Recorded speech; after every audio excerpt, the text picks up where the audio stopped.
Como uma criança, elas anseiam por olhos bem atentos. É por isso que há quase 100 anos, Grupo Fleury é referência em saúde no Brasil. Porque além de ver a saúde como uma ciência, enxergamos o seu significado mais humano.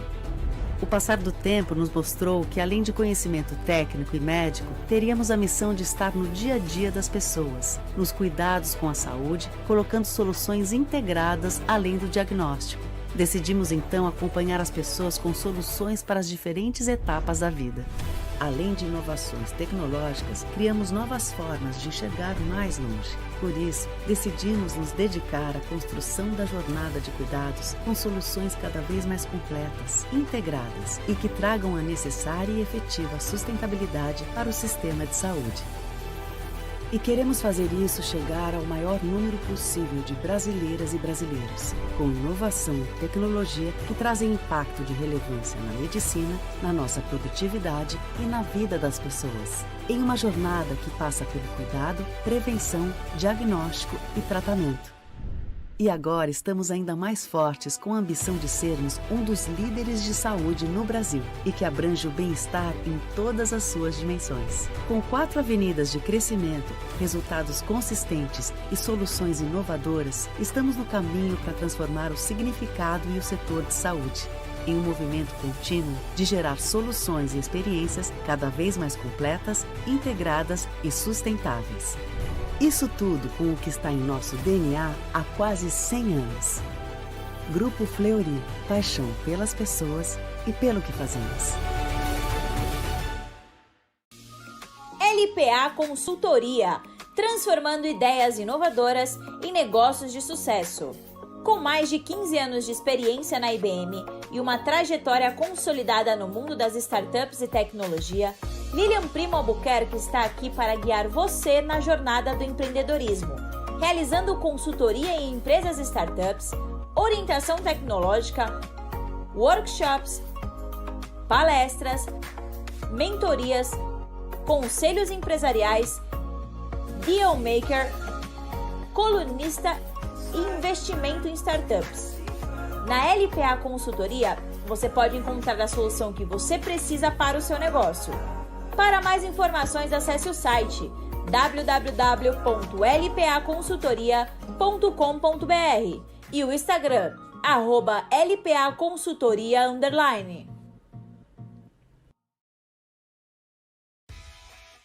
O mundo mudou. Novas profissões, novas formas de se relacionar e de se divertir. Por aqui, levamos inovação a sério. Com sustentabilidade, investimos em tecnologia para entregar as melhores soluções energéticas para os brasileiros, para que você sinta, na sua casa, na sua empresa, toda essa energia.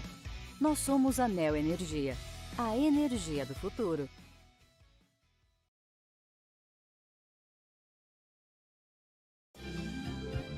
Enquanto você se esforça para ser um sujeito normal e fazer tudo igual, eu do meu lado aprendendo a ser louco, um maluco total, na loucura real, controlando a minha maluquez. Misturada com minha lucidez, vou ficar com certeza, maluco, beleza, eu vou ficar com certeza, maluco, beleza. Suzano, uma startup de 100 anos.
Boa tarde a todos. Sejam muito bem-vindos à segunda edição do ANEFAC Innovation Day. É uma grande alegria estarmos aqui reunidos hoje para falar sobre um tema que está transformando as empresas, os mercados no mundo todo. Qual é esse tema? Inteligência artificial. A ANEFAC é uma associação que ela está conectada e muito conectada com grandes líderes empresariais e também de diversos setores. A ANEFAC é uma associação que ela sempre está promovendo conhecimento, networking e um networking de uma forma muito estratégica. Com mais de 57 anos de atuação, é uma referência na disseminação dos conteúdos técnicos e também com relação à visão de futuro para os executivos. O nosso propósito é impulsionar o desenvolvimento profissional e também fortalecer organizações no Brasil e no mundo.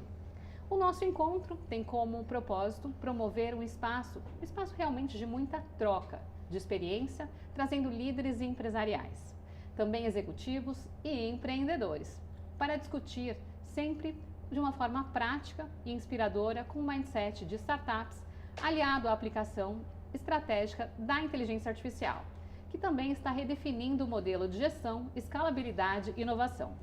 Vamos ouvir hoje histórias reais, cases de sucesso e também refletir sobre desafios de cultura, de governança, de ética e futuro. Claro, acima de tudo, nós vamos criar conexões que nos ajudam a entender quem lidera o jogo. Então, para começar hoje, nós temos aqui esse painel, que é o painel de inteligência artificial, onde a gente vai falar sobre o mindset de startup na era da inteligência artificial. Os convidados que eu tenho aqui são pessoas incríveis e vão estar aqui conduzindo comigo essa conversa, uma conversa muito rica. E comigo eu tenho hoje o Renato Pereira. O Renato Pereira, ele é CEO da Merlion IT e também da Twizy Insurance. E comigo também tem a Tami Marcato, diretora de tecnologia na ANEFAC. Vamos mergulhar nesse tema e começar essa discussão muito prazerosa. Primeiramente, muito obrigada pela presença de vocês. É um prazer estar com vocês aqui para a gente ter essa discussão aqui. Sim, eu que agradeço. Obrigado pela oportunidade. Obrigada, Renato. Obrigada a você, Vivian. Prazer estar aqui. Legal.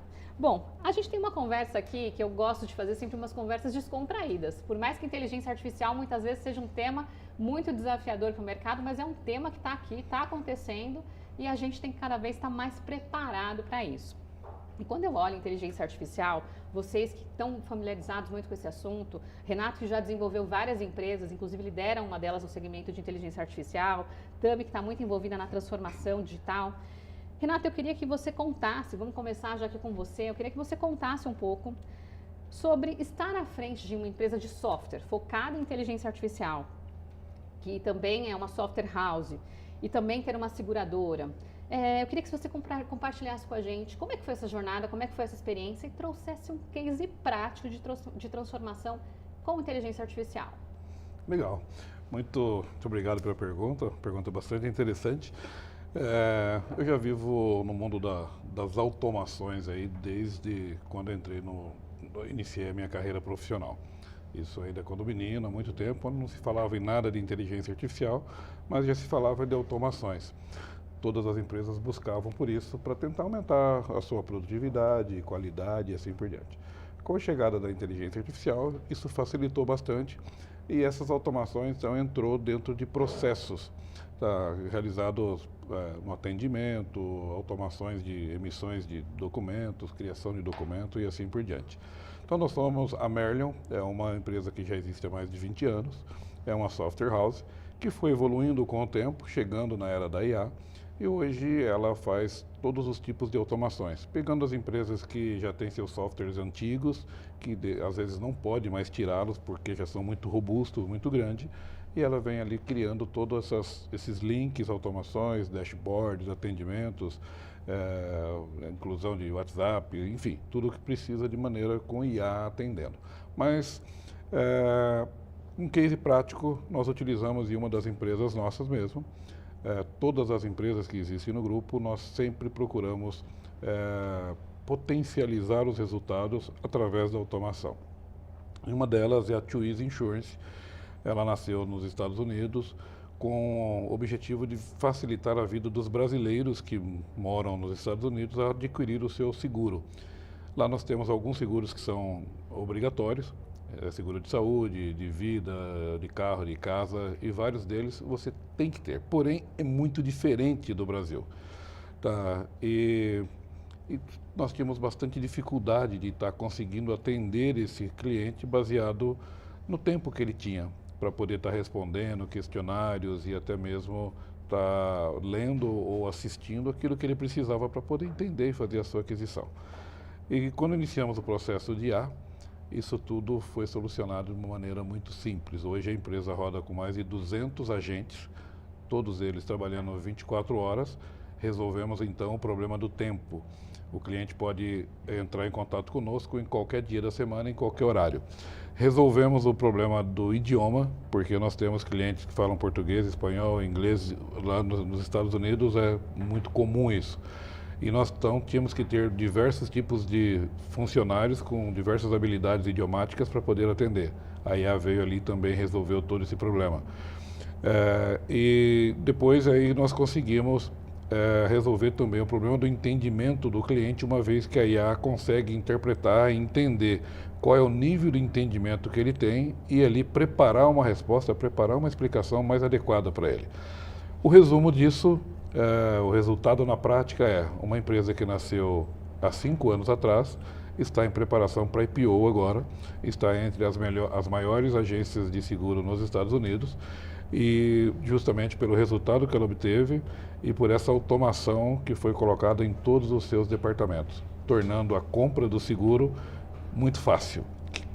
Olha que interessante, né? É uma empresa que está indo para um IPO e com certeza a inteligência artificial está sendo um divisor de águas para essa transformação, né? 80% do meu valuation é pelo nosso sistema de automação. Excelente. A gente vê essa IA vindo de uma forma cultural também, né, de uma forma de transformação muito grande, assim, vem e veio para ficar e algo que com certeza não tem volta. E aí eu trago um pouco para a Tami. Tami, você que atuou em uma consultoria global com startups, o que é mais difícil? É migrar de um modelo hierárquico para um ágil ou manter uma agilidade em empresas que já são grandes? Baita pergunta. É complicado quando a gente olha sobre o modelo digital, porque eu vou pegar carona aqui no que o Renato trouxe sobre esses sistemas legados, essas infraestruturas existentes, né? IA, se a gente olhar, né, esses últimos anos, todo esse boom, a gente está falando muito de IA generativa, que ajudou grande parte dos agentes que o Renato colocou. Mas IA, por si só, de automação, a empresa do Merlion está fazendo há 20 anos porque a gente tem muita tecnologia. Então é importante separar que as empresas, quando você está fazendo inserindo tecnologia, independentemente do tipo de tecnologia que está sendo inserida, ela passava por um processo de cessão e reaprendizagem de controle. Por quê? Porque eu desenhei a minha empresa sobre a perspectiva de eu, humano, controlar. E o papel da tecnologia era suportar o meu controle. No momento que a gente começa a inserir agilidade, eu começo a transferir este controle, seja para pessoas, seja para tecnologia. O que a IA está fazendo é que ela está juntando a transferência do mindset, da agilidade, que antes eu tinha nas organizações. Por quê? Porque o mercado estava transformando muito rápido, e daí eu precisava responder a essa transformação porque a tecnologia estava lá fora, e daí eu decidia, ou eu tinha até o luxo, talvez, de decidir se eu queria transformar rápido com pessoas, com tecnologia, com pessoas de tecnologia, com mindset ágil, com método ágil. Então, as empresas, elas acabaram criando seus próprios padrões. Nos últimos anos, o que acabou acontecendo é que você não consegue mais competir se você não inserir tecnologia como estratégia, se você não operar com tecnologia, porque você não vai atender com gente em inglês e espanhol e em português ao mesmo tempo. Então, eu acho que a grande diferença aqui, respondendo a tua pergunta, Lília, é que quando a gente estava tratando sobre o mindset, os empresários, eles ainda olhavam a tecnologia como uma decisão de incorporação.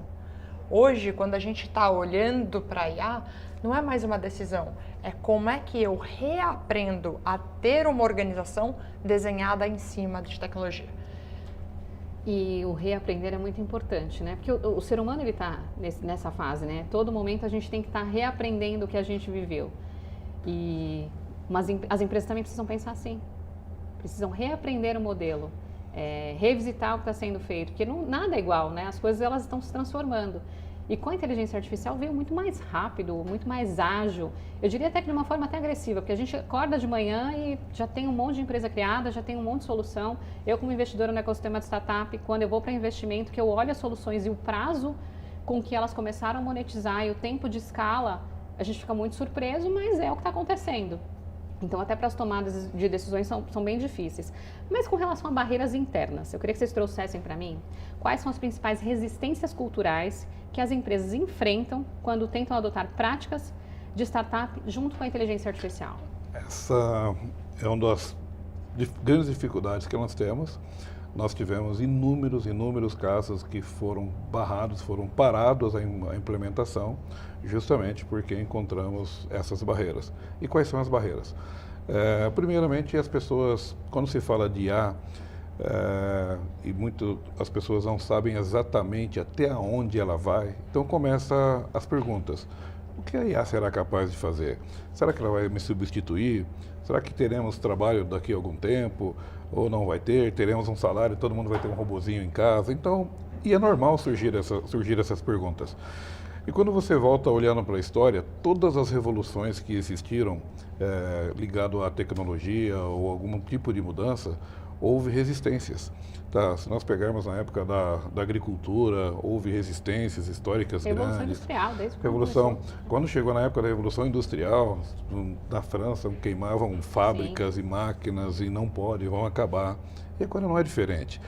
E talvez um pouco pior, porque agora não se sabe claramente aonde ela vai chegar. Tá? Cada um estima de uma determinada maneira. Então nós começamos a enfrentar diversas dificuldades. Começava a implementação e as pessoas começavam a esconder informação, a tentar complicar a situação para que aquela automação não ocorresse. Durante o processo, qualquer tipo de falha, porque precisa, durante a implementação, de uma união entre as pessoas daquele departamento para que você realmente conduza a excelência, senão você não vai conseguir pôr ela para funcionar. Então as pessoas iam ali sempre desviando e não deixando que acontecesse. Um outro motivo é porque uma vez ela bem implementada, ela começa a mostrar falhas no processo, que antigamente era colocado debaixo do tapete e ninguém via. E aí você vai ter inúmeros dashboards, informações de tudo. Eu sei quanto tempo o cliente entrou e por quanto tempo ele conversou, por quanto tempo ele ficou esperando por uma resposta, e se ele foi insatisfeito ou não, a IA já recomenda, já cita aquilo, já manda para uma diretoria, já informa que um cliente... É tudo muito rápido. Antigamente, um cliente recebia uma ligação de um cliente bravo, o funcionário recebe, ele ok, tchau, tchau, desliga, ninguém precisa saber. Mudou, né? Tá tudo certo.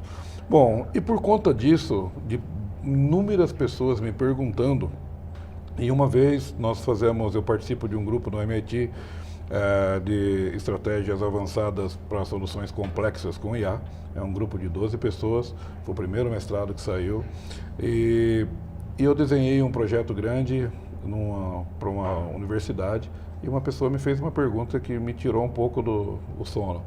Ela falou, você não sente, como fica a tua consciência depois de você estar trabalhando tanto nisso, sabendo que vai acabar com os empregos? E eu voltando para os Estados Unidos, não tinha internet no avião, eu deitei ali e comecei a pensar um pouquinho naquela resposta. E ali me veio um título, e isso virou um título de um livro. E eu acabei escrevendo esse livro, que será lançado em breve, tá? Mas falando exatamente sobre isso. E posso adiantar alguma coisa, a IA não irá substituir o humano. O título do livro é Seja Humano, o resto a IA faz. Tá? E o que é ser humano? A gente descreve toda uma situação e que, se nós pegarmos para os 10 pontos principais da humanidade, mais a IA nós vamos ter superpoderes, vamos tornar super-humanos. Tá? Mas para isso, as pessoas precisam ter a consciência, porque durante a nossa jornada e a evolução, nós deixamos os nossos pilares humanos e acabamos sendo transferidos e preparados e treinados para atuar como máquinas, no sentido de velocidade, no sentido de uma série de coisas. E agora, quem estiver ainda nesse local, sim, ela pode te substituir. Mas se eu voltar para o lado humano, não. A IA precisa do humano. Existem inúmeras funções que ela não faz e nunca fará, conhecendo o princípio de funcionamento. Então, o principal desafio está realmente numa certa resistência de funcionários e até mesmo alta diretoria, até mesmo os donos da empresa, com medo do que ela pode fazer e até onde ela chegará. Eu acho que esse medo, né, ele é cultural e ele é do ser humano. Tudo que é novo gera um medo. Óbvio que a inteligência artificial ela veio com uma transformação muito forte. Então, acho que o ser humano ele também precisa entender e se conhecer muito mais para estar confiante de que a IA é uma tecnologia que ela veio para somar. Você falou sobre um aspecto que envolve muito delegar, né, que é você passar, transferir aquela atividade, transferir aquele controle e para a gente conseguir ter mais tempo, porque atividades a gente tem o tempo inteiro. E na hora que a gente olha a tecnologia e traz ela para o nosso favor, é muito importante. Só que, claro, trazendo também, olhando o cenário de governança, olhando o cenário que envolve responsabilidade, isso é muito importante. Mas também olhando a tecnologia como motor para o negócio. E aí eu queria te perguntar, Tami, de que forma a inovação e a tecnologia deixam de ser suporte e passam a ser parte central da estratégia? Que você falou muito do controle, e eu acho que isso faz sinergia com o que você está comentando. Não, sem dúvida. Eu acho que para a gente conseguir fazer essa migração, e pegando carona na resposta do Renato, uma das coisas que a gente está falando muito de IA, porque eu acho que todo mundo está dizendo que é a próxima leva comparado com descoberta de fogo, ou eletrificação, ou a própria internet, né? É a transformação da matriz social, né? Da fundação social que a gente vê. Então, faz sentido nós destacarmos IA como um fator de tecnologia. Mas é importante lembrar, quando a gente vê o fator ser humano, o fato de nós não entendermos tecnologia, seja qual tecnologia for, né? Seja tecnologia de dados, seja tecnologia de automação, seja tecnologia de robótica, blockchain, sei lá, causa essa estranheza. Então, como nós não entendemos, você já sai com um fator de reação. E ao não entender e ter muita comunicação de fora, falando dos impactos e da transformação da sociedade, você começa gerando essa criação desse medo, esse despreparo para lidar com isso. Então vamos pegar essa junção de eu não entendo, mas eu preciso aplicar. Então a gente está transferindo para dentro das organizações diretores, executivos, que eles estão tomando decisões, protegendo os seus negócios, mas não entendendo os impactos reais. Então, quando a gente olha isso sobre a perspectiva de como é que eu transfiro esta governança de antes eu tinha um departamento de TI e eu tinha total controle dele porque eram pequenas peças que não estavam entranhadas no meu negócio, para não. Agora o meu negócio ele está respaldado 100% e a eficiência e a sustentabilidade dele futura depende dessa tecnologia. Eu não posso mais não saber. E aqui é onde começa o choque. Porque antes eu contratava alguém e eu pagava. Só que contratar alguém é terceirizar o poder dessa tomada de decisão, porque o meu negócio virou tecnologia. Não porque eu parei de construir prédios, não porque eu parei de produzir materiais de varejo, mas porque para que eu tenha um negócio sustentável, para que eu tenha um negócio rentável, ou eu começo a trazer essa tecnologia para dentro, ou eu acabo perdendo o mercado. Então, esse shift de como é que a gente traz a tecnologia saindo de uma infraestrutura para uma estratégia, ela precisa partir, para mim, de dois grandes pilares. Um é o fator teórico, vamos chamar assim, que é como é que eu implemento tecnologia. Essa implementação você pode comprar. Você vai contratar alguém, você vai contratar uma consultoria, você vai contratar uma empresa e você vai implementar essa tecnologia.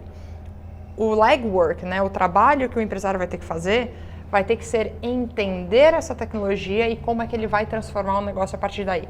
Esse pilar eu acho que a gente está devendo, porque a gente está contratando IA como se a gente estivesse contratando um servidor. Por quê? Porque eu não entendia isso e estava tudo bem. Só que agora, se eu não entendo, essa tomada de decisão, eu estou abrindo mão da decisão de como eu desenho o meu modelo de negócio. Então, a gente não separar essas conversas, eu acho que é o fator crítico. Muitas reflexões aqui, Renato. Tô vendo que a sua cabeça está aqui, ó, querendo soltar um comentário. Compartilha com a gente. Sim, dando continuidade, muitíssimo interessante o comentário, porque as pessoas às vezes estão contratando a IA como a solução. A IA é uma ferramenta que precisa de uma estratégia para ela poder trabalhar. Tá, então não, eu tenho um atendimento por IA, né? Bom, e quem foi o estrategista e que organizou? Não, ela já veio pronta, eu coloquei, ela está atendendo. Pra quê? Tá, não, e é muito mais profundo do que isso. Tá, então ela é simplesmente uma ferramenta. E eu posso utilizar por bem ou por mal, posso utilizar bem ou mal também dentro do meu negócio. Então uma IA sim pode acelerar a tua empresa, como ela pode destruir a sua empresa. Nós temos 4 cases grandes, de grandes empresas nos Estados Unidos, que eles reduziram em mais de 50% o faturamento, perderam clientes por um sistema de IA mal implementado.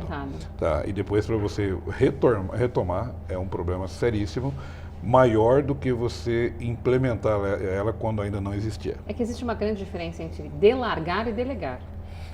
Porque não dá para você delargar para a IA, falar faz tudo, responde tudo, sem ela estar preparada, sem ela estar curada. A curadoria é uma das coisas mais importantes, acho que em tudo que a gente está fazendo, né?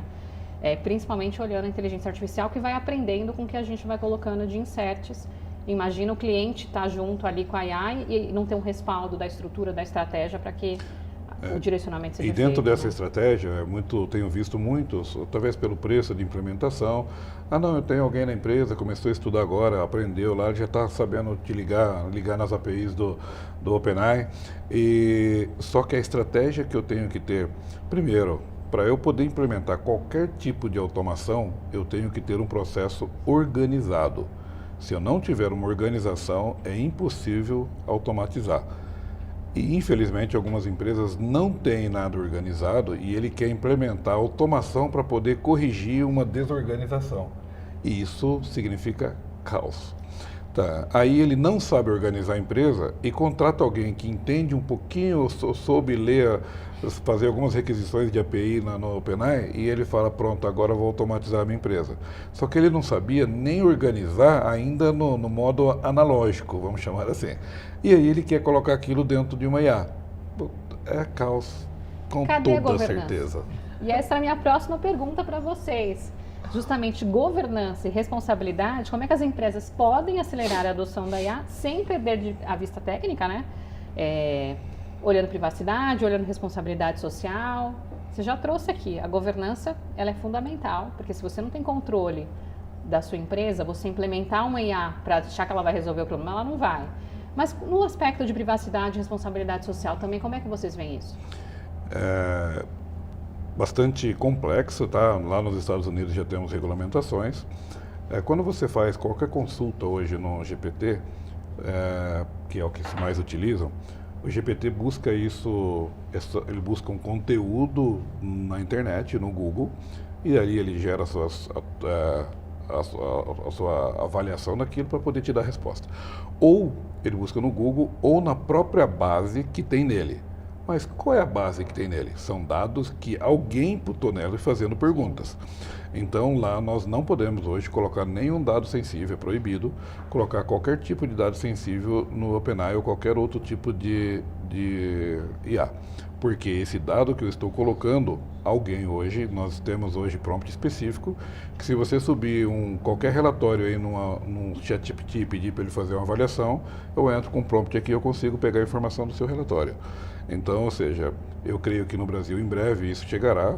A Lei Geral de Proteção de Dados não vai estar permitindo você estar utilizando qualquer tipo de APIs ou sem um profissionalismo para poder automatizar um processo onde você tem dados sensíveis, às vezes número de cartão, CPF e outras informações dos seus clientes.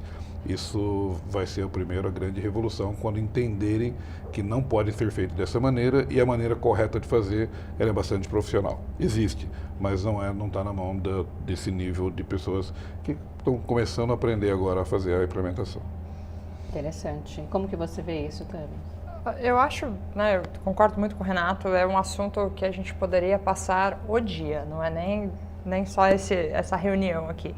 Mas eu talvez destacaria do que a gente vem discutindo das pessoas não entenderem.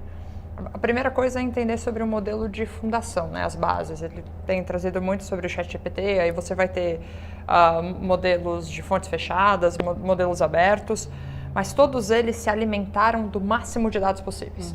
A gente tem que lembrar que para que a gente consiga ter essa grande transformação de IA generativa, ela veio com uma massividade de dados que hoje cobriu tudo que a gente tinha de digitalizado até a história do ser humano nesse momento.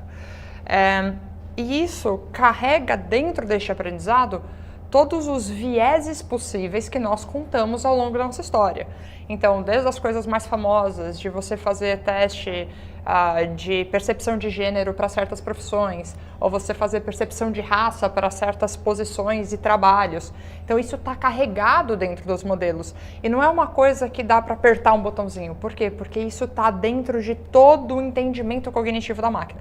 Então, a primeira coisa é entender que, a partir do momento que você se relaciona com esses modelos de fundação, você está abrindo mão do controle por parte dessa racionalização. Ele já vem com esse embutido.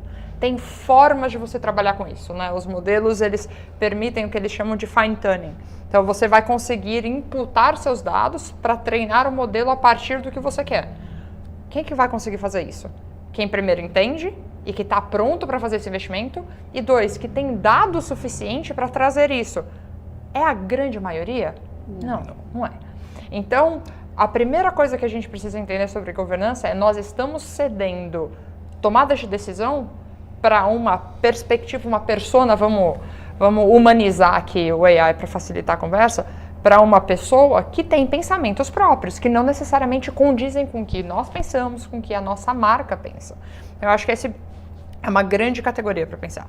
A segunda parte é esse entendimento de para que eu estou utilizando isso. A relação, essa humanização, né, e aqui entra no perigo da privacidade, essa humanização tem feito com que as pessoas que interagem com a máquina tenham perdido o senso do que elas estão colocando lá para receber de volta. Então, enquanto a gente não tem uma legislação, e eu acho que mesmo com legislação é um pouco complexo terceirizar essa responsabilidade para além do usuário, a gente precisa, como empresas, né, vamos voltar para a perspectiva corporativa, tentar acelerar a conscientização dos próprios colaboradores de ambientes seguros dentro dos próprios desenhos corporativos, vamos colocar aqui, né? As grandes empresas, elas têm feito isso, né? Eu tenho contratado licenças corporativas onde o aprendizado de máquina não vai utilizar os meus dados, que eu posso transferir esses dados, mas, de novo, é um percentual muito pequeno e os usuários, eles não têm ainda a consciência dessa curva ou dessa exposição. Eu diria que a gente tem vários outros problemas. Problemas de ataque, problema de servidor, problema de API, problema de segurança, problema de privacidade. Segurança de novo, da vez, fora a inteligência artificial, segurança. Daria para falar um monte. Sim. Mas se eu pudesse deixar uma mensagem aqui, empresas, preparem os seus colaboradores para entender a relação que eles estão tendo com a máquina, porque está muito bom. Nossa, eu estou reduzindo FTE, eu estou sendo mais eficiente, eu estou aumentando a produtividade. Eu estou fazendo isso certo? Que dados que eu estou colocando para isso acontecer? E a segunda parte é, contratem ou pelo menos interajam com pessoas que entendam dessa tecnologia para que o que você está implementando na tua empresa reflita o teu tom de voz e o seu posicionamento e não só o da máquina. Isso é muito importante, porque tem que ser humanizado, tem que ter uma característica, não é só eu gerar um roteiro de informações se ele não tem características do que eu gostaria de perguntar. Por exemplo, aqui a gente está numa discussão, a inteligência artificial pode ter me ajudado? Pode, mas tem que ser com o que eu acredito, tem que ser com o meu perfil, com as minhas informações, né? Alinhadas às informações da associação. Então, acho que olhar isso, de trazer o seu lado, o lado da sua empresa, a sua característica, e claro, usar a inteligência artificial, sim, mas não deixar sua máquina fazer sozinha. Eu gosto muito desse ponto, acho que ele é super importante. E fica essa dica para você aí de casa. Se você usa a inteligência artificial, tente colocar as suas características nela, não deixa ela fazer sozinha. Porque senão, daqui a pouco, você não está mais pensando, você não está mais construindo, você está simplesmente deixando a máquina fazer por você. E nada mais interessante do que a gente construir juntos. Projetos acontecem juntos, sociedades acontecem com pessoas, as coisas surgem quando a gente une forças, né? E eu acredito muito no ser humano. A gente está aqui numa discussão, 3 humanos discutindo, conversando, falando sobre a tecnologia, mas trazendo o nosso lado, a nossa percepção, as nossas características, né? Eu acho que é muito importante. E aí eu trago também para vocês também mais uma reflexão, que é o olhar do investidor. Que, por exemplo, a gente vê muitas empresas surgindo, muitas startups surgindo, e a gente se preocupa muito com buzzwords, né? O que está acontecendo, o que é real, o que não é. Eu venho encontrando vários desafios no mercado de investimento de startups, no segmento de inteligência artificial de justamente entender o que é longevo. O que daqui X anos vai continuar funcionando? O que não é replicável, o que não é replicável de uma forma tão fácil, o que não é comprado de uma forma tão fácil, porque dá muito desafiador. A todo momento a gente está olhando e uma coisa nova está surgindo, uma solução nova está surgindo, mas aí está surgindo comigo, com uma startup, e daqui a pouco tem mais 100 fazendo a mesma coisa, porque elas também aprenderam a fazer aquilo. Então, é um desafio. Vocês veem dessa forma também? Sim, sem dúvidas. Ainda dando continuidade no recado que você tem deixado, vamos fortalecer ainda mais. A IA é uma ferramenta, ela precisa de um operador. Tá? Nenhuma ferramenta trabalha sem um operador. Eu preciso de um operador habilitado para tal. Tá? Hoje nós temos alguns tentando fazer a IA rodar sem o operador, em alguns casos com o operador não habilitado e não preparado para isso. E isso pode ser o mesmo se entregar uma arma de fogo preparada para ser disparada na mão de uma criança que não tem noção. Podemos ter aí um acidente. Tá? E o acidente com uma IA na empresa, quando já está em operação, pode custar a vida da sua empresa. Perfeito. Tá? Isso é sério. Não, eu concordo. Eu vou pegar um exemplo, tem vários desses, mas os que mais me divertem ultimamente é aquele programador que fez um código do tipo, por favor, revise tudo e corrija todos os problemas. E daí a IA apaga a empresa inteira e fala assim, o problema estava dentro da empresa, então eu resetei a empresa em si. Então, a gente está vivendo nesse momento onde cuidado com transferir para a IA, Sim. porque a reflexão ela vem. Mas olhando para a barreira de investimento, o que eu tenho visto, Lília, é que eu vou separar a responsabilidade do investidor e a responsabilidade do empreendedor. A responsabilidade do empreendedor é conseguir mostrar para o mercado como é que ele agrega valor. Porque qual que é o problema? IA está disponível para todo mundo. Está disponível para mim que entende um pouquinho mais, está disponível para alguém que quer aprender e vai ver um vídeo do YouTube, está disponível para o desenvolvedor que está há 20 anos trabalhando com tecnologia. E a barreira de entrada, ela é relativamente baixa. A barreira de especialização, ela é muito alta, mas a barreira de entrada, ela é muito baixa. Então, é muito fácil fingir que você consegue chegar até a página 10. E eu sinto que o ecossistema de startup, ele ficou perdido. Porque chegou IA, eu já tinha meu plano de negócio, eu já tinha o meu negócio e agora eu tenho que jogar IA aqui, porque se eu não jogar a palavra IA, eu não tenho investidor. E daí eu não sei por que eu estou colocando IA. E o problema é que a velocidade com a IA está se desenvolvendo, se eu demorar 3 meses para lançar alguma coisa, já vem uma outra IA no mercado que já fez aquilo mais automatizado e o meu competidor já pegou outra versão e já está pronto. Então, eu acho que a curva está difícil de saber o que de fato vai se manter no futuro. Eu acho que a tua frase foi muito precisa nisso. É o que vai se sustentar como diferencial. Em contrapartida, eu acho que também tem uma camada de responsabilidade do investidor de conseguir navegar coisas que perdurem geração de valor. Não é, tem uma IA, eu vou investir de qualquer jeito. Não, o que está sendo gerado?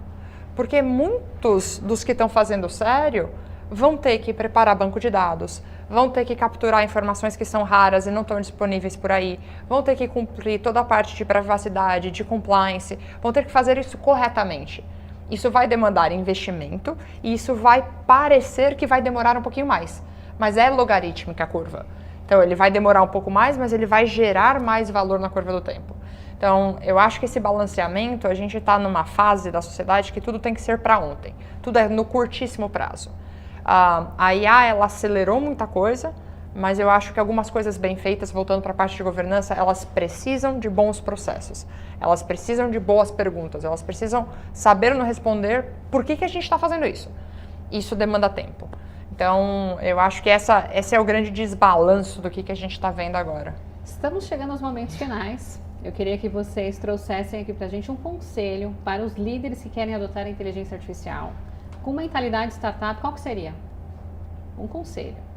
Vocês deram vários aqui, mas aquele que eles não podem deixar de esquecer. Difícil. Eu acho que eu vou pelo mais simples. Não é um caminho que você tem uma opção. Você vai implementar IA. Então, se isso é um fato, faça da melhor forma possível. Aprenda do que significa, entenda onde é o valor do teu negócio, entenda como a tecnologia pode ajudar e onde ela não pode ajudar, e conte com pessoas capacitadas para te ajudar dentro dessa jornada. Acho que seria esse um bom resumo. Muito bem, eu seguiria exatamente a sua linhagem. A IA irreversível, não vai, ela veio para ficar. Dentro de 2 anos, segundo Bill Gates, só terão 2 tipos de empresas, as que utilizam IA e as que quebraram. Então, busque alguém profissional para poder te ajudar a implementar na sua empresa e você se perpetuar o teu negócio. Ou seja, não tem outro caminho, é esse. Que conversa incrível aqui. Eu quero agradecer o Renato e a Tami, que compartilharam as visões deles aqui, as experiências de forma prática, de como o mindset de startup pode realmente acelerar a adoção da inteligência artificial. Mas vamos agora fazer um breve intervalo e fiquem aqui conectados, porque logo mais voltamos com mais insights que são extremamente valiosos sobre inteligência artificial.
Como sua visão pode ser transformada em valor de longo prazo? A tecnologia está escalando o suficiente para que suas ambições sejam realizadas? O futuro impacta você ou você impacta o futuro? Realize sua transformação com estratégia, transações e tecnologia conectada. Realize sua transformação com a UI. Apresentamos o ESGênio, o gênio da sustentabilidade da Dux Grupo. Famoso por suas batalhas contra gases e odores prejudiciais e desagradáveis, sempre em busca de melhorar a qualidade do ar nas indústrias de reciclagem animal. Tais indústrias enfrentam frequentemente problemas com a emissão de gases e odores indesejáveis. Mas não se preocupe, o ESGênio está aqui para fazer a sua magia. Resolver de vez esse problema ambiental. Aliás, parece magia, mas não é. É a mais avançada tecnologia que neutraliza as moléculas de gases odoríferos, transformando-as em novas moléculas atóxicas e sem odor. Com o ESGênio da Dux Group, seus desejos foram atendidos. Os incômodos, gases e odores agora serão apenas histórias. Entre em contato conosco e descubra como podemos ajudar a promover mais saúde, bem-estar, segurança e qualidade de vida no seu ambiente.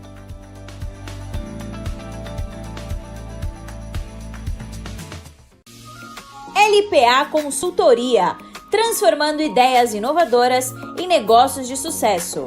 Com mais de 15 anos de experiência na IBM e uma trajetória consolidada no mundo das startups e tecnologia, Lilian Primo Albuquerque está aqui para guiar você na jornada do empreendedorismo, realizando consultoria em empresas e startups, orientação tecnológica, workshops, palestras, mentorias, conselhos empresariais, deal maker, colunista e investimento em startups.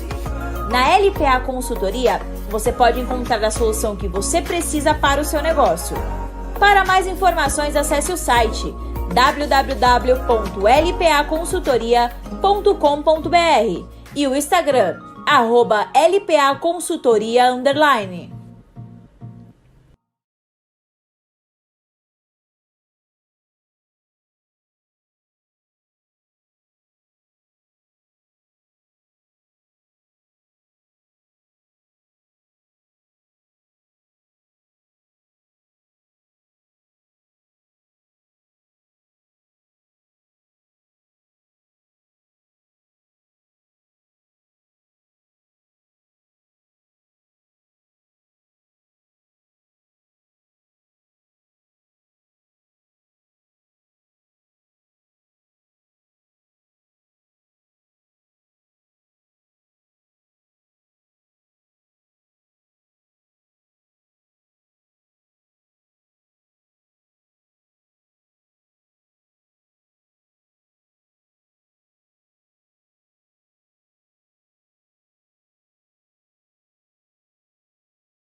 Estamos de volta para dar sequência ao nosso ANEFAC Innovation Day.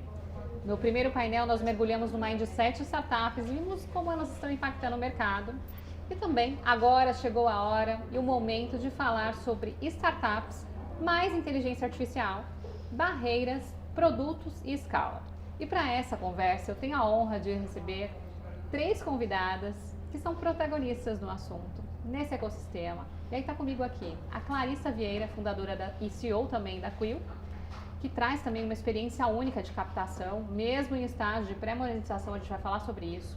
Está comigo a Tamares Parreira, que ela é Country Manager da Twilio, com uma visão estratégica sobre diferenciação de produtos e também escalabilidade. E a Ana Candeloro, que é diretora de inovação na ANEFAC, que tem uma carreira também notável no mercado financeiro e também no ecossistema de inovação. Então nós teremos aqui uma conversa muito bacana, um painel só de mulheres, né, gente? Que honra, né?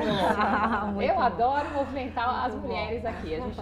Eu acho que mulheres, elas somam e potencializam quando elas estão juntas. Então elas têm que cada vez mais estarem juntas, né? Mudou essa coisa do mercado. Tem que ter sororidade, a gente tem que estar aqui uma ajudando a outra e colocando o que a gente realmente tem de capacidade no mercado, porque realmente tem, né? Então vocês aqui são pessoas incríveis e com certeza a gente vai conduzir uma conversa muito gostosa. Bom, primeiro, obrigada pela presença de todas vocês. Queria agradecer. Obrigada a vocês. E já eu queria começar já falando de um caso raro. Caso raro, gente, a gente vai falar aqui com a Clarissa da Quill, porque a Quill, ela é uma startup no segmento imobiliário, mas que está por trás de uma grande fundadora, que é a Clarissa, que fez um trabalho incrível, que foi fazer uma monetização, uma captação, né, em um estágio inicial de monetização da startup dela. E aí é algo que é muito raro no Brasil, não é comum. As startups, elas precisam estar num estágio de monetização com uma recorrência, com um LTV, que a gente chama muito constante, com uma série de coisas. E como é que ela conseguiu fazer isso e os aprendizados que ela pode estar trazendo pra gente aqui? Porque eu acho que ela é uma das que elas colocam no mercado assim, não é impossível, é difícil. Não é fácil, porque eu acho que fácil nada é, principalmente olhando esse mercado. Eu queria que você compartilhasse um pouco com a gente, para depois a gente entrar um pouco mais no assunto, até porque a sua startup tem inteligência artificial embarcada e é core business, né? Gente, bom, prazer. Obrigada, Lilian, Mesa, prazer. Realmente, eu acho que a gente teve, eu digo a gente porque eu tenho mais uma sócia, né, a Letícia, também outra mulher, que se enveredou, né, nos enveredamos aí pelo mercado imobiliário em função de uma dor vivida, né? Então, acho que eu começo pela dor vivida porque eu acho que isso foi fundamental na hora de contar essa história para buscar investimento. Acho que, dando um passo para trás, por que buscar investimento? Acho que isso também é importante a gente frisar. Num momento, né, a gente conseguiu investimento ano passado, num momento onde o mercado ele já estava mais refratário, muito mais exigente, a régua ela vem subindo cada vez mais. Eu acho que o grande fator, além da dor vivida, foi uma complementaridade, né, de expertises, uma experiência em execução, mas, sobretudo, um foco no problema, né? A IA ela não veio como uma camada principal para contar essa história. Ela veio por trás, até porque, em particular, né, para o tipo de tecnologia que a gente desenvolve, onde a gente chama essa camada de inteligência documental, é algo que eu particularmente já trabalho há 10 anos. Né? Então, muito antes da gente falar de IA generativa ou gerativa.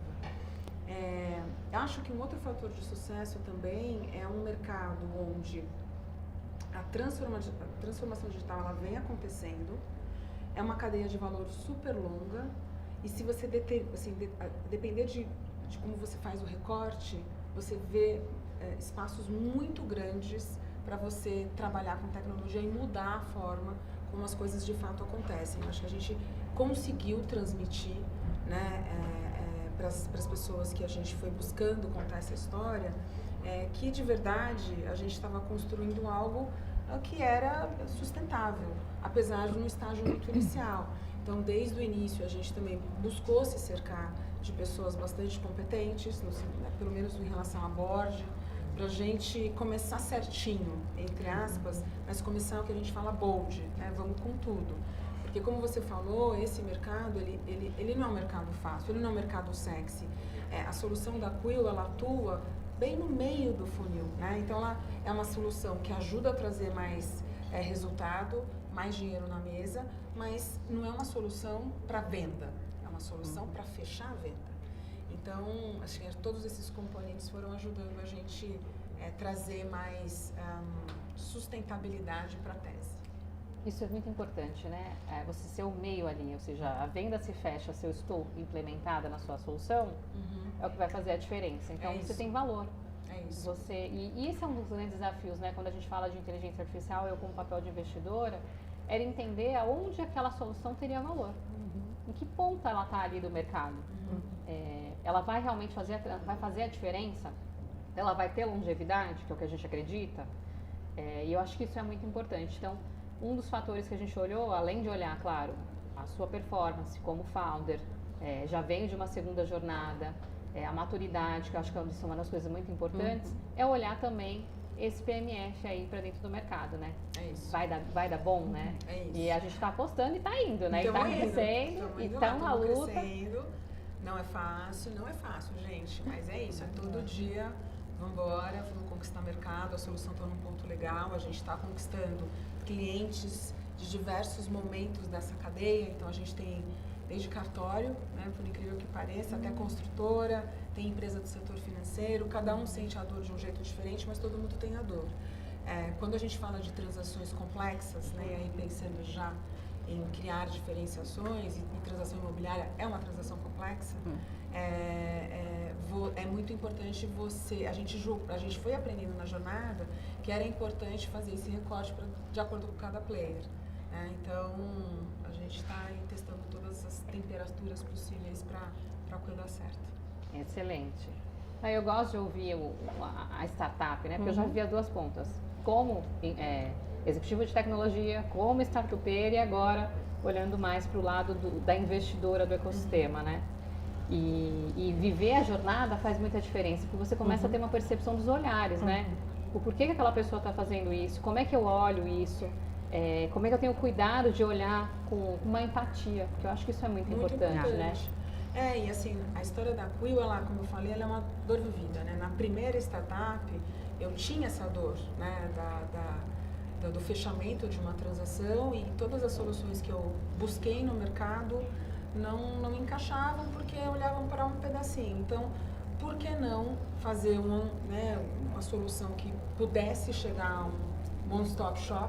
Por que não? Se eu faço isso em outras cadeias, em outras indústrias, por que não dá? Acho que a gente foi movida muito por esse desafio. Excelente. Muito bom. Gente, quando eu olho esse aspecto de startup, eu confesso que eu fico muito entusiasmada, né? Ao mesmo tempo, a gente sabe do cenário de risco, a gente sabe da necessidade de escalabilidade.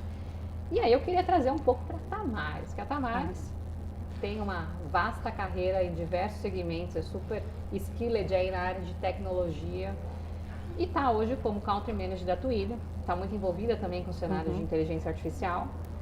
E aí eu queria te perguntar, Tamares, muitas soluções de IA acabam vindo, na verdade, virando e crescendo, né? Mas depois viram commodity de uma forma muito rápida. Como é que é possível criar produtos que gerem vantagem competitiva e real e não apenas que segue aquele hype? Muito bom, Lilian. Puxa, obrigada. Estou feliz de estar aqui de novo, né? Sempre com você. Obrigada. Feliz de estar do lado de duas mulheres potentes. Isso é muito, muito bom. E agradeço a Nefac também pelo convite. Mas, Ayson, é uma pergunta simples com uma resposta que pode desencadear aí em vários aspectos diferentes. Mas quando a gente olha, toda vez que uma tecnologia, né, eu estou nesse mercado há mais de 30 anos, olhando sempre empresas globais que querem atuar Brasil e América Latina, né, e fazer essa tradução entre a nossa necessidade de negócio, o nosso laço cultural e a forma como a gente faz as coisas e resolve os problemas, que tem uma brasilidade, e como é que isso acontece ao redor do mundo de uma maneira às vezes mais empacotada. Quando a gente olha IA, à medida que a gente tem acesso, bom, IA tem mais, né, aí 30 anos. A generativa é que deu escala e está na palma da mão de todo mundo. Existem formas de resolver isso. A primeira delas se a gente simplesmente está usando a IA para um processo repetitivo, aí você vai cair de fato nessa comoditização, que vale para a mensagem, né, que é o mercado que a Twilio está inserida. Se você só faz aquilo como mais uma opção, você está comoditizado, você perde o valor. Agora, se você entende muito bem, a gente fala, olha para dentro, como você trata, porque a IA ela vai ser um reflexo de retrovisor, ela dá muito pouca perspectiva, ela dá tendências, mas ela não tem um olhar tão crítico e analítico como o ser humano para o futuro, para uma série de cenários. Então, olhar como é que você trata hoje a sua empresa, o seu desafio de negócio e qual que é o dado que está refletindo aquela tua atuação. Se você não tem, né, uma estruturação do dado correta, você vai trazer isso para dentro de um problema de uma IA. Então, eu costumo dizer que a IA, ela erra e erra com muita convicção. Sim. Ela é convincente, né, porque ela precisa dar uma resposta rápida.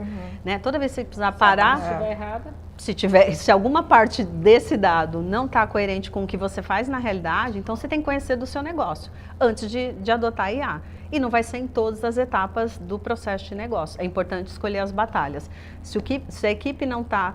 A equipe hoje ela está letrada, mas nesse 1 a 1, né? Cada um usando o seu IA, enfim, o OpenAI, ChatGPT, para perguntas corriqueiras. Agora, estruturar isso em cadeia, em escala, para tomar uma decisão assertiva, isso requer um pouco mais, eu digo, de preparo para poder usar, porque a tecnologia é sempre meio, ela não é o fim. E você colocou muito bem, né, Clarissa?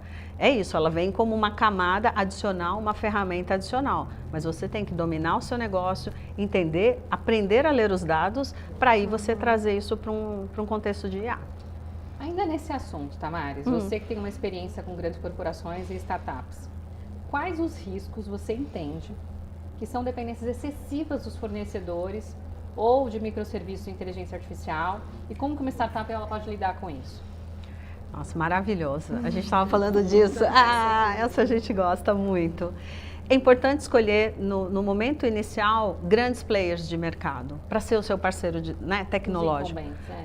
Sabe, esses são importantes, eu até estava comentando com a Clarissa, Também se prepare, a gente sabe que isso custa, né? Despende investimento, mas se prepare para ter mais de uma oferta, para não gerar ou mais de uma conexão, seja para a infraestrutura de IA, né? Se você é um SaaS, o IaaS, perdão, né? A infraestrutura que roda a sua tecnologia, e se você tem um software que está rodando, deixa ele sempre pronto aí para rodar em mais de um ambiente. Isso é importante, porque a gente vai ter no mercado nunca uma condição única, nunca um único provedor. Então é importante estar preparado, né?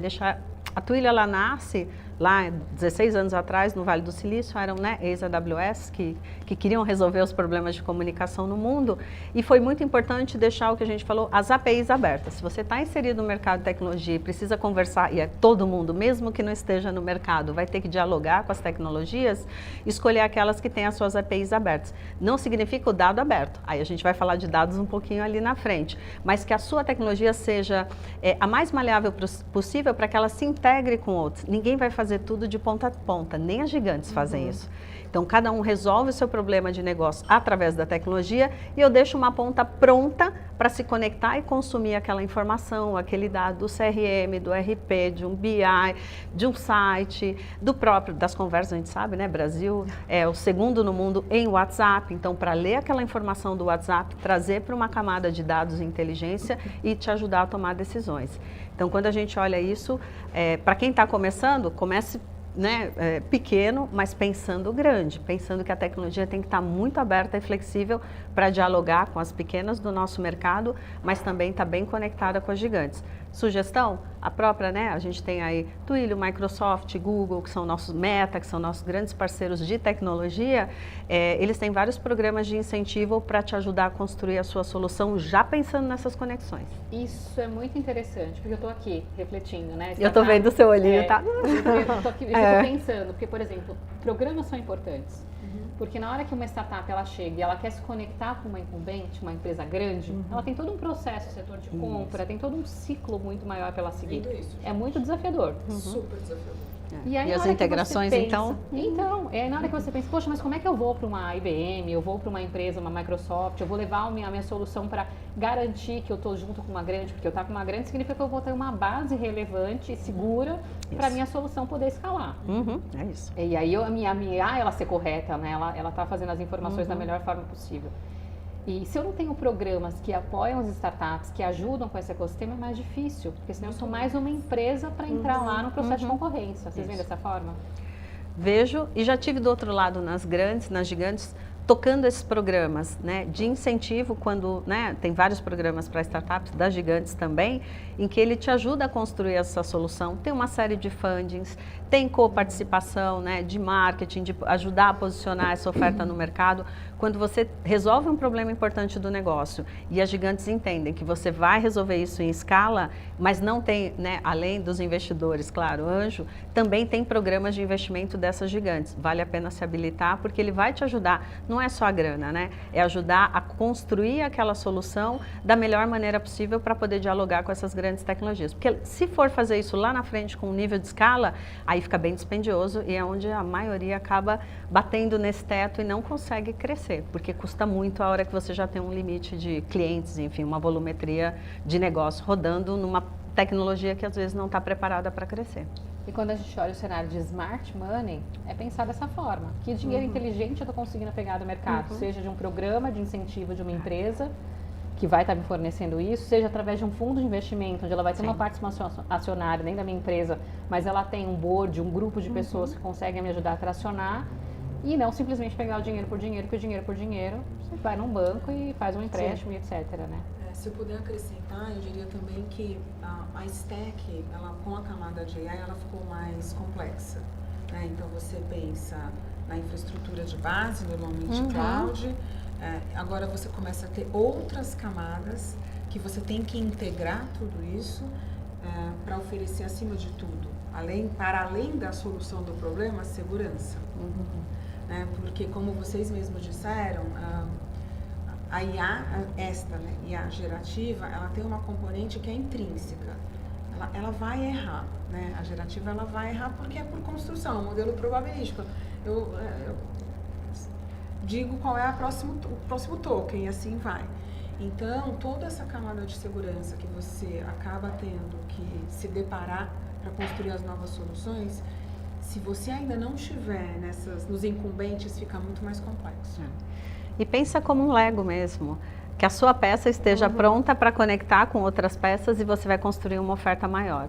É assim que os gigantes pensam, e quem quer ser grande no futuro, a ideia já, a partir da sua pecinha, já está pronto para se conectar com as peças maiores e formar uma solução mais pronta para o nosso mercado. Excelente. E pensar como um Lego também exige que as peças sejam encaixadas nas posições corretas. E aí eu trago muito para a Ana. Porque, Ana, na hora que a gente olha a ética, olha a governança, né? Quando a gente fala de vieses, de privacidade, de impacto social, quais são os pontos cegos que as startups e as empresas maiores elas têm que estar atentas, principalmente com a adoção da inteligência artificial? Porque assim, na hora que eu encaixo dentro do Lego, a peça tem que estar no lugar certo. E se eu não fizer isso de uma forma correta dentro da governança e da ética, eu vou ter um grande problema. Conta pra gente um pouco sobre isso. Bom, antes de mais nada, é um ambiente muito sedutor, né? Porque a gente tem ganho de eficiência operacional, ganho de tempo, que é um ativo hoje valiosíssimo. A gente tem possibilidade de customização, personalização, mas existem exatamente alguns aspectos que precisam ser olhados e que a história, né, já conta que deu problema. Então, eu vou lembrar o caso do algoritmo sexista, que espera um pouquinho, deixa eu me lembrar. Foi o caso da Amazon, que fazia recrutamento dos seus colaboradores, isso há alguns anos, acho que 2018 mais ou menos, e ela já tinha uma base histórica de currículos de homens. Tá? E o curador, né, do algoritmo, o treinador, vamos chamar assim, né, não trouxe características de diversidade, equidade, inclusão, né, não discriminação. E o que aconteceu foi uma seleção majoritariamente de currículos de homens, né, nesse processo, e que acabou causando aí uma questão reputacional muito importante, né, e eventualmente até alguns processos. Né. Depois a gente tem um outro caso, que é assim chamado a caixa preta, né? Que foi até o caso do cartão de crédito, também mais ou menos nessa época, 2016, 2018, da Apple, né? Em parceria com o banco de investimentos americano Goldman Sachs. E aí, o que aconteceu? Um algoritmo, vamos chamar assim, meio burro, né? Porque ele dava as respostas, mas não explicava o porquê.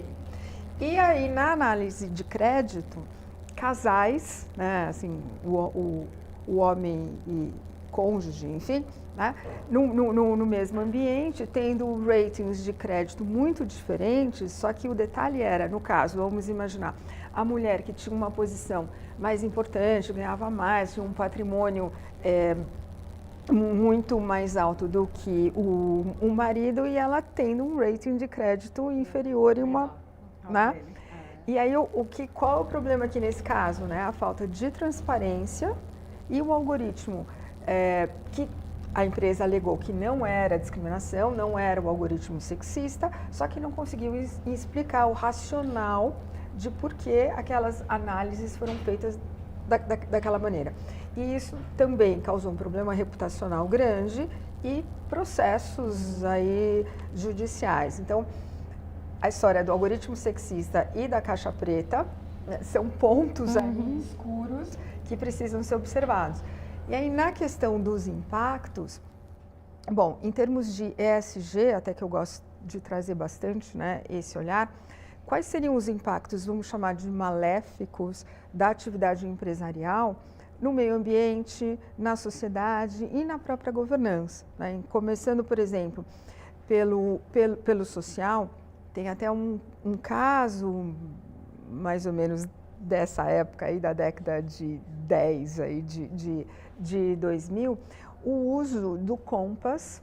E o Compass é um algoritmo, aí, uma inteligência artificial que é utilizada no judiciário norte-americano para determinar um perfil de a probabilidade daquele indivíduo com aquelas características, aquele histórico, etc., cometer um delito.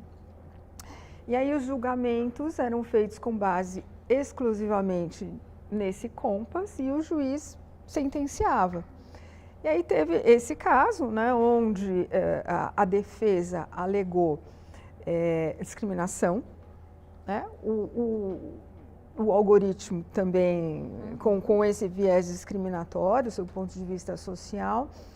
E o que aconteceu foi que foi determinado que o COMPAS poderia ser utilizado, só que não única e exclusivamente como, né, a única fonte de determinação daquela sentença. É perigo, né?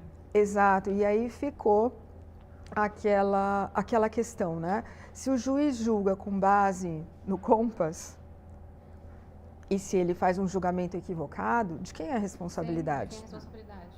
Tá? Então, esse impacto social, né, esse impacto negativo na sociedade é super importante. Aí eu acho que a gente tem que lembrar também o consumo de energia, então o uso de energia versus, né, hoje, como é que a gente faz para se tornar um data center que consuma energia renovável. Então, a gente tem que, para treinar, né, os estudos aqui dizem, para treinar um modelo aí de última geração, a emissão de gases de efeito estufa equivalentes a 70 carros rodando um ano inteiro. Tá? E quem é que está medindo essa pegada no meio ambiente? Qual a preocupação que hoje, né, a sociedade tem nesse consumo responsável de energia ou transição para uma matriz limpa, ou como criar esse data center, né, de uma maneira sustentável, ecologicamente saudável. E aí, continuando a falar de data centers, a gente tem o problema da água, né, porque eles precisam ser resfriados. E teve a Microsoft, por exemplo, dos Estados Unidos, ela consumiu, né, em 23, acho que foi esse estudo, cerca de, assim, uma quantidade enorme, né, de litros de água e de uma localidade que já sofria por escassez hídrica e começou a prejudicar, ter um impacto super negativo nessa comunidade. Então, o que a gente faz com isso, né? Nós que somos também consumidores dessa inteligência, a gente vai acessar isso, a gente está olhando, né, como que eles se preocupam com o consumo de água e energia. E aí a gente tem um outro impacto, né, a questão de governança, que eu até lembro, a utilização de minérios, né, como por exemplo lítio e cobalto. E, ok, né, a gente tem que pensar da onde vem, quem está explorando. Pode ser, né, que nós nos deparemos com questões importantes relacionadas a mão de obra infantil ou mão de obra análoga à escravidão, condições desumanas de trabalho, violação de direitos humanos e trabalhistas, que é um aspecto de governança super importante. Então, assim, é tudo que está oculto e que tem que ser trazido à luz, né, para a gente perceber. E é importante você trazer isso, porque na hora que a gente olha as empresas, olha as startups, olha a inteligência artificial, a gente só pensa na tecnologia. E, na verdade, a gente tem que olhar o entorno como um todo, como um empresário, como uma empresa, e olhar o aspecto de governança. Você trouxe vários pontos aqui que são super relevantes, mas que muitas vezes eles não são discutidos. Exato. Eles não são olhados, porque eles estão numa ponta. Então, na hora que a gente olha a cadeia inteira, você que é empresário, você que se preocupa com a governança da sua empresa, você está olhando além da tecnologia? Você está olhando toda a ponta? Você está olhando o ecossistema inteiro do que você está fazendo? Seja na não emissão de gases, seja no seu recolhimento correto, nos seus aspectos contábeis, na sua governança de time, na liderança, na diversidade. Tem uma série de coisas para olhar que impactam e que a tecnologia ela é só um meio de tudo que está acontecendo ali, que ela pode também te ajudar se ela for utilizada da forma correta, para inclusive endereçar todos esses pontos, né?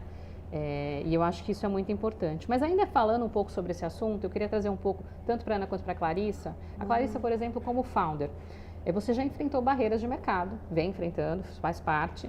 E a Ana trouxe uma visão aqui, por exemplo, para a gente que envolve esse cenário de ESG, mas além disso envolve uma coisa chamada conselhos e instituições, onde a gente também tem que olhar como essas áreas conseguem corroborar, né? Como é que cada uma vê um papel de cultura e regulação de uma forma assim escalada. Quem começa? Quem começa? Posso? Pode começar. Ah, não, pode ir. Bom, aqui temos quantos minutos para falar? Alguns minutos. Vou começar pelo aspecto até regulatório, de alguma forma. Assim. O Brasil, assim como o mundo, então você tem o AI Act, lá, né, surgiu primeiro na Europa, aí você tem o transbordo disso natural para o Brasil. Eu faço parte, né, eu sou conselheira da Associação Brasileira de Inteligência Artificial, porque esse debate ele é mais do que relevante e, para quem não sabe, está tramitando no Congresso a PL 2338, né, que vai regulamentar o setor, tem uma série de consequências, uma série de recortes que a gente precisa estar atento, porque vai afetar todo mundo que tem negócio, e todo mundo que também não tem negócio, mas que de alguma forma é ligado à questão da inteligência artificial. Então, assim, voltando na pergunta, por que eu falei da BRIA, por que eu falei da questão da PL? Porque, sobre o aspecto regulatório, eu acho que a gente está no in-between. A gente não sabe, é tudo muito novo.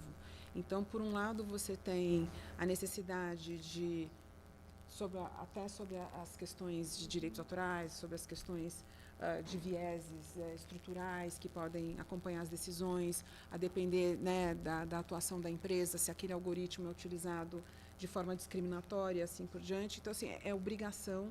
Eu sou a favor, tá, da regulamentação, mas é uma regulamentação que não pode inibir a inovação. E esse equilíbrio, é um baita de um desafio, né? E isso eu vejo no dia a dia, conversando com as empresas, porque a real é que ninguém sabe. É um grande não sei, né? É um grande não sei.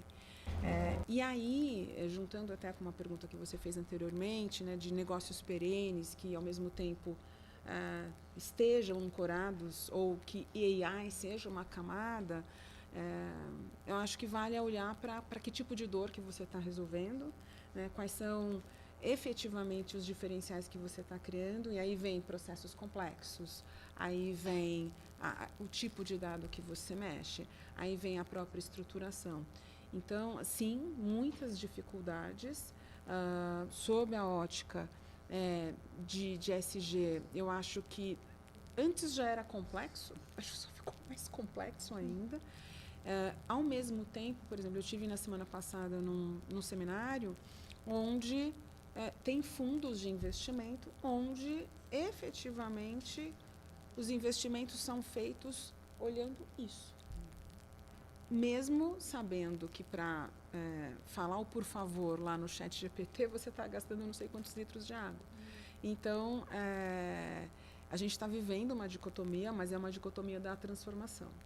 E aí a gente tem que fazer as melhores escolhas, né? De clientes, de onde você quer estar. Porque, às vezes, parecem balanças que estão em direções opostas, mas não necessariamente.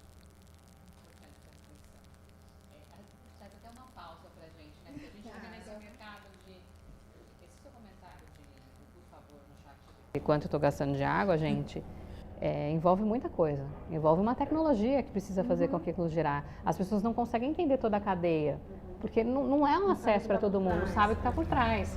Então, na hora que a gente olha esse aspecto, culturalmente, a gente também, como ser humano, tem que entender, vamos usar porque tem que usar. Não é uma brincadeira, né? A IA está aqui para a gente usar ela para o nosso bem, para a transformação e acabou. Não é para ficar inventando... É que teve uma revolução, né? Na medida em que você coloca uma coisa tão poderosa na mão de qualquer para emular ou para trocar naquilo que é inerentemente humano, que é a comunicação, aquilo vai para um outro lugar e atinge uma outra escala. Não é mais uma camada para um produto tecnológico ou alguma coisa funcionar. Aquilo serve para você se comunicar com o outro, para escrever melhor o seu... Então, tem uma dimensão que a gente está se adaptando, né? E a própria curva, né, da Gartner, todo mundo está falando da curva da Gartner. Mas será que vai seguir o padrão? Aí você junta o estudo do MIT de 2 semanas atrás, que mostrou que 95% dos investimentos ainda não trouxeram retorno, mas aí, assim, tem que fazer um recorte também, porque ali, né, o estudo foi muito bem conduzido, mas quem quiser realmente entender, tem que ler o estudo tem várias páginas, né? Para sair dizendo que não vai funcionar. Não é isso, é só uma questão de recorte e tempo. E para que está sendo utilizado? Está sendo utilizado, eu acho que uma das coisas mais importantes, né? Inclusive a comunicação. Se ela é para o bem, para gerar negócio e oportunidade de forma positiva, tá tudo bem. Mas conta, Ana. Então, eu construí minha carreira num ambiente altamente regulado. Então, eu tendo naturalmente a gostar da regulação, porque traz assim uma organização, uma padronização, a gente consegue comparar, né? Eu acho que traz essa ordem, né? Dá essa taxonomia, todo mundo vai agir de uma determinada maneira, vai ser penalizado pelos mesmos, né, desvios. Então, a gente tem esses padrões e vai trazer esse agir, né, estruturado. Mas eu gosto muito da ideia do equilíbrio. Então, é a regulamentação, sem dúvida alguma, né? É importante para dar esse norte, para não ser terra de ninguém, essa coisa maluca por aí.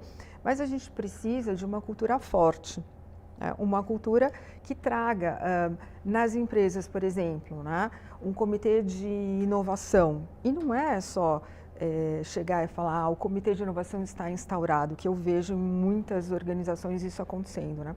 Precisa ter um ambiente propício que promova essa inovação. Então, a gente está falando de diversidade de pensamento que vai fomentar essa inovação de uma maneira mais natural. O tema ele tem que passar a ser pauta fixa, reuniões de diretoria, reuniões de conselho, ter comitês, ter os pontos, né, de fragilidades aí, os pontos em uma matriz de risco. E, por exemplo, matriz de risco, eu transito aqui nesse ecossistema e também no conselho de algumas empresas, eu chego e pergunto, bom, eu quero ver a matriz de riscos. Não tem matriz de riscos. Tá? Então, como é que a gente vai... Tinha, né? Não tinha. E o que é novo está começando ainda. Você pega uma empresa que tem 5 meses. Não, mas tem que... Mas é que não precisa de ter um ERP, uma coisa super sofisticada. Gente, faz uma matrizinha ali, um Excel, alguma coisa, né, muito simples, mas precisa ter esse pensamento, essa mentalidade já nascer com isso, né? Então, eu acho que a regulamentação é um incentivo, acaba sendo um incentivo, né? Quem sair na frente também aderindo a padrões, assim, não só os obrigatórios, claro, porque aí não vai ter jeito, mas uma regulamentação de mercado e etc., vai ser mais competitivo, mais longevo, mais organizado, eu acredito que atraia mais investidores, mas precisa dessa mentalidade de criar esse colegiado, um núcleo que discuta os problemas, que identifique os riscos, que pense na mitigação de riscos, que traga o conceito da matriz de riscos, como endereçar. Então, eu preciso ter as pessoas capacitadas, né? E esses conselheiros aí que vão atuar nessas empresas precisam ter um treinamento também adequado, né? Excelente. Bom, a gente já está chegando aqui nos finalmente aqui do nosso episódio, aqui do nosso painel. Mas eu queria que vocês deixassem uma mensagem para quem está ouvindo a gente de como se adaptar com a inteligência artificial, principalmente em cada segmento, no seu. Como é que as pessoas têm que encarar a IA? Você. Eu gosto de sempre provocar, né? A gente sempre fala da tecnologia como meio. A gente não pode esquecer que o algoritmo ele foi criado pelos humanos, foi treinado por humanos e agora ele está sendo modelado por humanos. Então, toda essa volta que a gente diz, é a inteligência artificial como se fosse uma entidade.